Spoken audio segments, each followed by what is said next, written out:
E aí você Poxa. saiu e foi pro catolicismo. Fui pro catolicismo, aí eu entrei na Crisma, né? Quando acabou a Crisma na época de 92, em 92 nós acabamos a nossa Crisma, aí eu comecei a dar catecismo, aí eu entrei na Legião de Maria, que é uma associação que tem no catolicismo, que eles fazem Qual que terço. seria a diferença do crisma, depois do catecismo, depois Catecismo primeiro. Catecismo primeiro. Catecismo, a Crisma, que é a confirmação, né? Aí depois, se você quiser ser um catequista, você dá aula. Entendi. Continua. Tudo isso é questão de estudo. Isso é questão de estudo. Entendi. Aí eu parti para a parte do catecismo, que eu dei catecismo na Rainha das Missões, que essa igreja existe até hoje, na Rainha das Missões, na rua Luiz de Souza, lá em Goianazes. E onde eu tenho amigos até hoje lá, né? Louvo a Deus pelos amigos que eu fiz naquele lugar.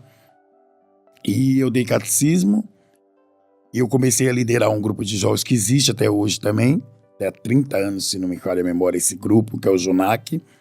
E eu comecei a entrar na Legião de Maria. Legião de Maria, nós tínhamos trabalhos de rezar terço nos lares, de rezar terço em cemitérios, nós rezávamos terço direto. Pode me falar qual que é o fundamento de rezar terço em cemitério? Qual que é a crença? Que era como se fala? Deixa eu lembrar aqui. É alguma questão do purgatório, Não, é que nós tínhamos um trabalho lá, que era, eu acho que era a parte da misericórdia, orar pelos mortos que morreram, né? Então nós íamos no cemitério, tanto que ia eu, o André Cardoso, o Francisco Gomes, nós ia muito, Luciano, que é meu primo, que também era da Católica, e ainda ele tá na Católica até hoje, e nós íamos lá e rezar a terço, mas depois do terço nós ia dar uma bebida, né? Pra complementar. Eu tenho uma data que nós não esquece até hoje, até nós lembra até hoje, foi no dia 20 de julho, nós tínhamos a campanha da misericórdia, então foi eu, o André e o Francisco, que nós já chamamos ele de Toco. Aí nós fomos lá rezar esse terço, e quando chegou lá nesse terço lá, acabou o terço, agora vamos comemorar a amizade. Aí nós entramos no barzinho lá, ficamos bebendo a tarde toda. Marcou a data. Chegamos aí na Aparecida, mas nós nem entrávamos na igreja, porque nós ia beber. E nessa época eu bebia muito com os meus amigos, mas só que nós, todos os domingos, nós estávamos na missa. Entendi. Com cheiro de bebida, mas nós estávamos. Bebia, mas era fiel. Tá certo. Então já não perdia nenhum domingo. Já vinha fiel já, né? Às vezes nós ia dormir 4, 5 horas da manhã, mas domingo de manhã nós estávamos lá. Tá certo. E aí? Aí você foi caminhando? Caminhando no catolicismo, andando no catolicismo, tudo. E com meus 17 anos eu comecei a namorar, né, com a Marli, que é minha esposa até hoje. Só que aí quando eu namorava com ela, quando eu tive meu primeiro filho, aí eu separei. Nós se separamos, porque eu não conseguia ficar longe dos meus amigos, eu gostava de ficar bebendo, de ir salão de baile, eu gostava muito de dançar. Isso com 17 anos? Com 17 anos. Eu fui pai com 18 anos, e antes de fazer os meus 19 anos, eu larguei da minha esposa. Tive aí uns processos de traições também, né? Mas você era casado já? Não, era amigado. Era amigado. Aí só que nós também não ficamos morando muito junto, porque ela foi pra casa da mãe dela e eu fiquei na minha. Nós só se encontrava mesmo quando a carne gritava, aí nós acabava, né? Mas aí depois eu me separei, nós ficamos 4 anos separados. Aí nesses 4 anos separados, foi quando eu comecei eu continuei na bagunça com meus amigos, mas quando eu ia ver meu filho, eu ia lá visitar meu filho, eu tenho uma cunhada chamada Regiane. Hoje ela é missionária do nosso ministério. Ela pedia para mim escrever um hino. E devido a eu ser secretário da Legião de Maria, eu escrevia muito rápido, aí ela começou a mandar eu escrever esse hino, e a letra desse hino me chamou a atenção. Me levantou Jesus, que é da Cristina Mel. E nesse meio termo também aconteceu algo comigo. Eu estava andando, saindo da escola, e eu estava andando, e quando eu andei na minha sombra, irmão do pastor Daniel, eu vi uma imagem, uma entidade me acompanhando. E o natural de todo mundo é a sombra ser você.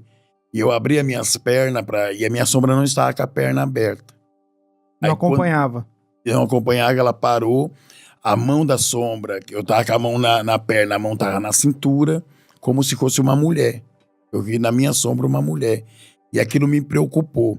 Hoje não tá mais no meio de nós, porque ele também faleceu, né, que é o Josias, mas ele era um pai de santo, que eu tenho amizade com essa família desde os meus 7 anos de idade, que eu tenho amizade com eles. E por ter muita confiança nele, eu fui até ele e eu expliquei essa situação. Não tinha como eu explicar na católica, que talvez eles não poderiam entender. Aí eu fui perguntar para esse meu amigo que era pai de santo, e ele falou para mim que eu precisava desenvolver essa entidade na minha vida, que seria uma pombagira.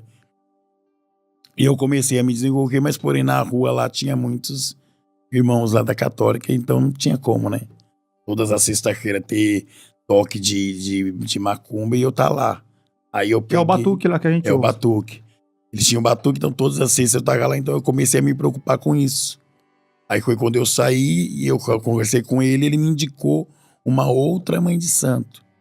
E essa mãe de santo foi a pessoa que foi um divisor de águas na minha vida. Porque ela começou a me instruir e ela falou pra mim que eu não teria essa pombagira, porque se eu desenvolvesse isso, eu tornaria homossexual ou gay, alguma coisa. Ela falou assim... Para os irmãos entender, todos que desenvolvem essa entidade pombagira, como mãe de cabeça, né? como mãe de cabeça, se transforma homossexual. Tanto Isso. homem como mulher vai ficar homossexual, né? Isso, foi isso que me anunciaram. Aí ela disse pra mim que eu seria filho de Oxóssi com Yansan. Porém, Oxóssi seria meu pai de cabeça, por eu ser homem, tinha que ter pai de cabeça. E a Yansan seria a mãe de cabeça. E eu gostei muito, porque eu tinha uma loucura, assim, pela Yansan, assim, que é coisa tremenda. Para nós abrir um parênteses aqui, pode explicar um pouquinho, porque os irmãos, às vezes a gente tá conversando, mas quem está ouvindo não tá entendendo nada. Nunca ouviu falar de Yansan, de pai de cabeça, mãe de cabeça. Não sei se nós poderíamos abrir um pouquinho o que significa isso. Então, o pai de cabeça é como se fosse um anjo protetor, né? Sim. Um anjo protetor. Então, quem estaria me protegendo era o Oxóssi, que seria meu pai, uma espécie também de padrinho, né? E a minha madrinha seria a Yansan. Oxóssi, eu gostava de ver... E Oxóssi, qual que é a figura dele? Oxóssi é aquela figura da mata, né? Da mata. É o caçador. Ele vem da linhagem da mata. Da linhagem da mata. Já Yansan é das tempestades, do vento. Do vento. Do vento, tempestades, relâmpagos, né? Então, e a Yansan, quando ela atua em alguém sobre um terreiro, ela dança muito, é aquela coisa, ela tem uma articulação no corpo tremendo. E aquilo me chamava a atenção. Então eu fiquei muito contente quando eu fiquei sabendo que eu seria filho dela. Mas aí eu comecei a desenvolver, e nesse centro de Umbanda, o nome chamava Templo de Umbanda Mané Baiano. E eu me apaixonei por essa entidade, me apaixonei mesmo por essa entidade. E quando eu me apaixonei por ela, então na minha vida, a gente acorda, a gente agradece a Deus, a gente dorme, pede proteção a Deus. Sim. No meu caso, eu mudei. Eu acordava, pedia obrigado, Mané Baiano.